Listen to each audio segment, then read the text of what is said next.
السلام علیکم دوستو۔ انتہائی عجیب و غریب اور عبرتناک واقعہ جس کے بارے میں بہت کم لوگ جانتے ہیں۔ وہ دونوں جس جگہ پر گناہ کرنے لگے وہ روئے زمین کا سب سے زیادہ مقدس مقام تھا۔ جیسے ہی انہوں نے گناہ کیا اسی وقت ان کے جسم پتھر ہونے لگے، ان کی روحیں قبض کر لی گئیں اور گوشت پوست کے جسم پتھر کے بنتے چلے گئے۔ اس وقت ان کے قریب کوئی بھی نہیں تھا، اس لیے جو کچھ ان پہ گزری اس کے بارے میں خود انہی کے سوا کسی کو پتہ نہیں چلا تھا۔ یہ تاریخ کا انتہائی عجیب و غریب اور خوفناک ترین واقعہ تھا۔ دو زندہ انسان جن میں سے ایک عورت اور ایک مرد عذاب الہی کے تحت پتھر کے بن گئے۔ کچھ دیر گزری تو ادھر سے کسی کا گزر ہوا۔ اس نے ان کو دیکھ لیا اور پہچان لیا۔ یہ بھی معلوم ہو گیا کہ انہوں نے اس مقدس و متبرک ترین مقام پہ کیسا گھناؤنا کام کیا تھا جس کی فوری طور پہ پکڑ ہو گئی تھی۔ لوگوں کا مارے غصے اور دکھ کے انتہائی برا حال تھا۔ ان دونوں پتھر کے بتوں کو نشان عبرت بنانے کے لیے اس زمانے کے اہل علم اور نیک لوگوں نے ان کو اس مقدس مقام سے کچھ دور اسی علاقے میں ایک دوسرے سے کافی لمبے فاصلے پہ آمنے سامنے نصب کر دیا۔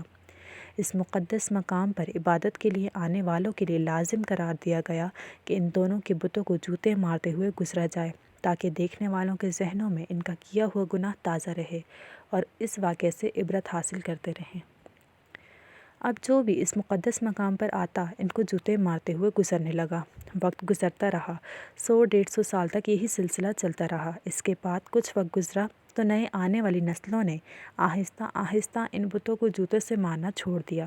شیطان نے ان کے ذہن میں یہ بات ڈالی کہ کیونکہ یہ عبادت کا حصہ نہیں لہٰذا ان بتوں کو جوتوں سے مارنا ضروری نہیں، بلکہ اس کے بجائے ان کو علامتی طور پہ تھپڑ مار کر گزرا جائے، جس سے ان کی نفرت کا اظہار بھی ہوتا رہے گا اور ان کے کیے ہوئے گناہ کا بھی خیال لوگوں کے ذہنوں میں موجود رہے گا۔ گزرتے وقت کے ساتھ ساتھ یہ تھپڑ بھی ہلکی سی چپت میں تبدیل ہونے لگا اور پھر بالکل علامتی طور پہ آہستہ سے ان بتوں کو چھو کر گزرنے کا سلسلہ شروع ہوا۔ شیطان نے ایک بار پھر ورغلایا۔ اب لوگ ان بتوں کو اس نیت سے چھوتے کہ وہ ان سے نفرت کرتے ہیں، تھپڑ مار رہے ہیں، لیکن ساتھ ہی ساتھ دعا اپنی حاجات کے لیے دعا بھی مانگنے لگے تھے۔ شیطان نے ان کے ذہن میں بٹھا دیا کہ اگر تم ان بتوں کو نفرت سے چھوتے وقت دعا مانگو گے تو تمہاری دعائیں جلدی قبول ہوں گی۔ یہاں شیطان کی شرارتیں دیکھ لیجئے کیسے آہستہ آہستہ ذہنوں کو تبدیل کرتا ہے۔ جب لوگوں کی حاجات پوری ہو جاتی تو شیطان ان کو سمجھاتا کہ یہ حاجت اسی وجہ سے پوری ہوئی کہ تم نے بت کو چھو کر دعا کی تھی۔ وقت گزرنے کے ساتھ ساتھ آنے والی نسلوں کی سوچ بدلتی چلی گئی اور اب ان بتوں کو چھو کر دعا مانگتے تھے، لیکن اس انداز میں ان بتوں کے لیے عقیدت اور احترام آنے لگا۔ اور پھر وہ وقت بھی جلد آ گیا جب ایک بدبخت نے اس بت کے سامنے ایک باقاعدہ مناجات کی اور اسی سے دعا مانگنے لگا۔ جوتے مارنے سے شروع ہونے والا عمل تھپڑ مارنے، علامتی طور پہ چھونے، عقیدت سے چھونے سے ہوتی ہوئی باقاعدہ عبادت تک چلی گئی۔ اب ان دونوں بتوں کی باقاعدہ پوجا کی جانے لگی تھی، ان سے منتیں اور مرادیں مانگنے جانے لگی۔ بدی اور بدی کے عبرتناک انجام کی علامت اب دونوں بت خدا بنا لیے گئے۔ ایک وقت آیا کہ ان بتوں کو سجدہ کیے جانے لگے، ان کے سامنے قربانی کی جانے لگی اور ان کا شمار بڑے بتوں میں کیا جانے لگا۔ پھر یہ اندھیری رات اور زیادہ گہری ہوتی چلی گئی، یہاں تک کہ ایک دن رشد و ہدایت کا ایک سورج طلوع ہوا جس سے وہ پورا خطہ ایک 4 دانگ عالم جگمگا اٹھے۔ دنیا سے جہالت چھٹنے لگی۔ ایک عظیم ہستی نے ساری دنیا میں ایک ایسا عظیم انقلاب برپا کر دیا کہ جس سے روز قیامت تک جاری و ساری رہنا تھا۔ ایک دن عرب کا وہ بادشاہ جو غریبوں کا والی اور بے کسوں کا سہارا تھا، فاتح بن کر اس مقدس زمین میں آ پہنچا۔ ان کی ایک نگاہ سے بت اور بت پرست ٹوٹ کر بکھرنے لگے۔ لوگ توبہ طائب ہو کر بتوں سے دور ہونے لگے۔ سب کو اپنے سچے خالق و مالک کی پہچان ہونے لگی۔ ہزاروں سال سے یہ پیاسی زمین یہ کرۂ ارض سے سیراب ہونے لگی۔ زمین و آسمان کی مخلوقات نے حیرت سے اس عظیم الشان انقلاب کا منظر پہلی بار دیکھا۔ ایک دن آپ صلی اللہ علیہ وآلہ وسلم اپنے سب سے پیارے ساتھی علی رضی اللہ عنہ کے ساتھ خانہ خدا میں داخل ہوئے۔ سب لات منات کے بت توڑے جانے لگے، بتوں کے ٹکڑے اڑ رہے تھے اور ان کو پوجنے والے جب اپنے سچے رب کو پہچان چکے تھے دیکھ کے اپنی سابقہ گمراہی پر پچھتا رہے تھے۔ آپ صلی اللہ علیہ وآلہ وسلم نے بتوں کو ریزہ ریزہ کر رہے تھے اور ساتھ ساتھ یہ آیت بھی دہراتے جا رہے تھے کہ حق آیا اور باطل مٹ گیا، بے شک باطل مٹنے کے لیے ہی ہوتا ہے۔ اس کے بعد آپ صلی اللہ علیہ وآلہ وسلم ان دونوں انسانی بتوں کی جانب متوجہ ہوئے جنہیں کئی سو سال پہلے گناہ کی پکڑ میں پتھر کا بنا کر نمونہ عبرت بنا دیا گیا۔ مرد کا بت صفا کے مقام اور عورت کا مروہ کے مقام پہ آپ نے ان کو بھی ٹکڑے ٹکڑے کر کے اٹھا کے خدا کی حدود سے باہر پھینک دیا۔ یہ عورت مرد کون تھے؟ اس لیے ہمیں تاریخ کی اور آگ پیچھے الٹنا پڑیں گے۔ اس کے لیے ہمیں اس زمانے میں جانا ہوگا جب حضرت اسماعیل علیہ السلام اور ان کی والدہ بی بی ہاجرہ زمزم کے چشمے کے قریب زندگی بسر کر رہے تھے۔ اس دور میں عرب کی زمین پر پینے والے پانی کا ملنا ایک انتہائی ناممکن سی بات تھی۔ صحرا اور خشک پہاڑیوں کی اس زمین پر عرب کے قبائل میٹھے پانی کے چشموں اور کنویں کی تلاش میں صحراؤں اور وادیوں میں مارے مارے پھرتے تھے۔ یہ موزانہ چشمہ جو ننھے اسماعیل کی ایڑیاں رگڑنے سے معجزاتی طور پہ اللہ کی طرف سے پیدا کیا گیا تھا، اس بے آب و گیاں علاقے میں دنیا کی سب سے بڑی نعمت سے کم نہیں تھا، اور ایک قبیلہ جو بنی جرہم کے نام سے تاریخ میں مشہور گئے، وہ بھی میٹھے پانی کی تلاش میں صحراؤں کی خاک چھان رہا تھا۔ انہوں نے جب دور سے پرندوں کو اڑتے دیکھا تو ان کو حیرانگی ہوئی، کیونکہ صحرا میں پرندوں کا پایا جانا پانی کی علامت تھا۔ چنانچہ وہ سارا قبیلہ اسی جانب چل پڑا۔ انہوں نے جب ایک خاتون اور چھوٹے سے بچے کو اس ٹھنڈے میٹھے پانی کے قریب دیکھا تو وہ بہت حیران بھی ہوئے، اور اس علاقے میں جہاں پانی کا نام و نشان تک نہیں تھا، اللہ کی قدرت سے ایک چشمے کو رواں دیکھ کر بے حد حیران ہوئے۔ انہوں نے حضرت بی بی ہاجرہ علیہ السلام سے اس چشمے کے قریب رہائش اختیار کرنے کو کہا۔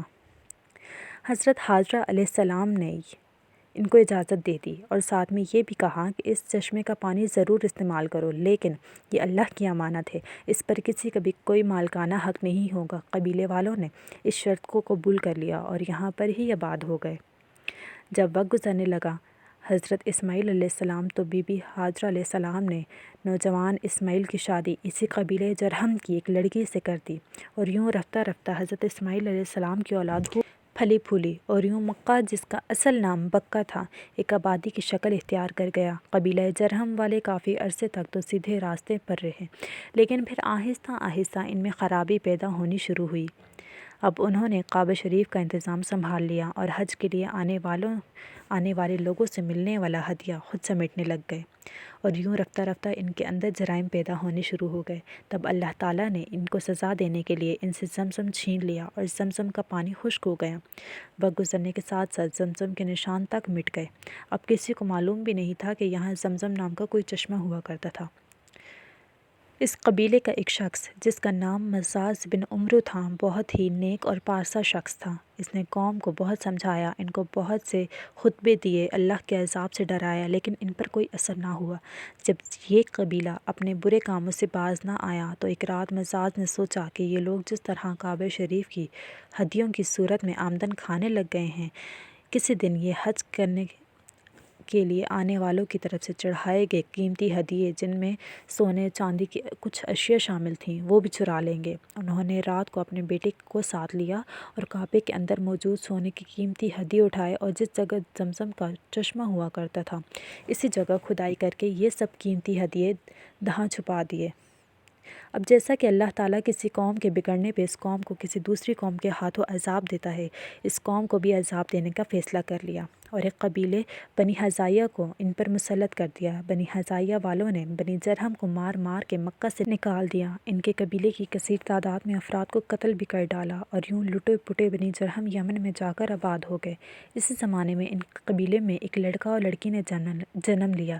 لڑکے کا نام عیسیٰ بن یلہ تھا، اور لڑکی کا نام نائلہ بنت زید تھا۔ دونوں جب جوان ہوئے تو ایک دوسرے کی عشق میں گرفتار ہو گئے، اور انہوں نے آپس میں ناجائز تعلقات قائم کر لیے۔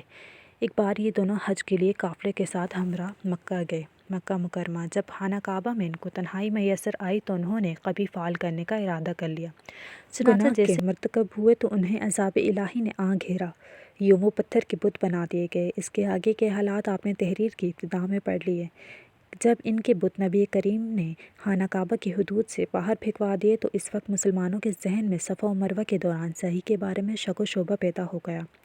وہ سوچنے لگے کیونکہ صفا و مروہ پر دونوں کی بت پہلے نصب تھے جن کا طواف جاہلیت کے زمانے میں کیا جاتا تھا، لہٰذا اب ان کا صفا و مروہ کا طواف کہیں ان بتوں کی یاد میں طواف نہ ثابت ہو، جس کی وجہ سے ان پر بھی اللہ کا عذاب نازل نہ ہو جائے۔ اس پر سورہ بقرہ کی آیت نمبر 158 نازل ہوئی، جس میں اللہ تعالیٰ نے ارشاد فرمایا، بے شک صفا اور مروہ اللہ کی نشانیوں میں سے ہے، سو جو شخص حج کرے بیت اللہ کا یا عمرہ کرے تو نہیں ہے کچھ گناہ ان پر جو صحیح کرے ان دونوں کے درمیان، اور جو شخص خوش دلی سے کرتا ہے کوئی نیک کام تو بے شک اللہ تعالیٰ ہے قدردان، سب کچھ جاننے والا۔ Thanks for watching, subscribe for more. جزاک اللہ۔ اللہ حافظ۔